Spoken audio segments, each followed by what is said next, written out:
At midday, President-elect Donald Trump has offered Republican Representative Elise Stefanik the job as U.S. ambassador to the United Nations. Stefanik, a New York congresswoman, is the fourth-ranking House Republican.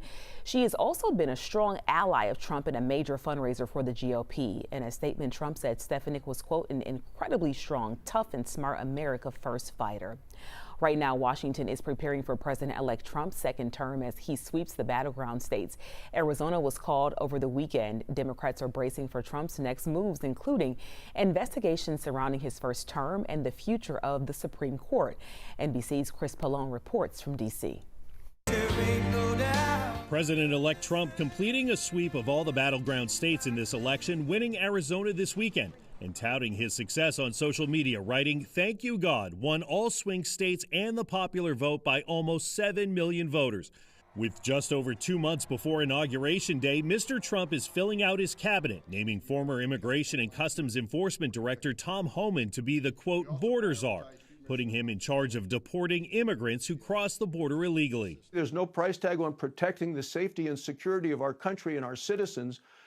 President Trump is going to enforce the law, and we haven't had that over the last 4 years. As the Department of Justice winds down investigations into the president-elect's first term, his allies in Congress may just be ramping up. Congressman Jim Jordan says nothing is off the table when it comes to Special Counsel Jack Smith, sending a letter to preserve all investigation information. All we said is we want you to preserve the documents. We want to see what's going on. On the other side of the aisle, Democrats bracing for changes turn their attention to the Supreme Court, specifically 70-year-old Justice Sonia Sotomayor.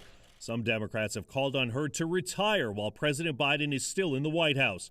But on Meet the Press, Vermont Senator Bernie Sanders says he doesn't think Sotomayor should step down. No, I don't.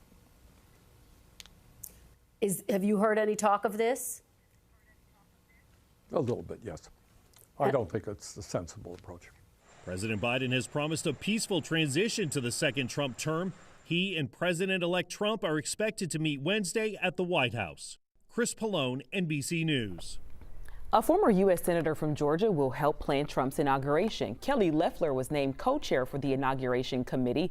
Loeffler was appointed to the U.S. Senate in 2019 by Governor Brian Kemp. She ran in 2020 and lost in a runoff to current Senator Raphael Warnock.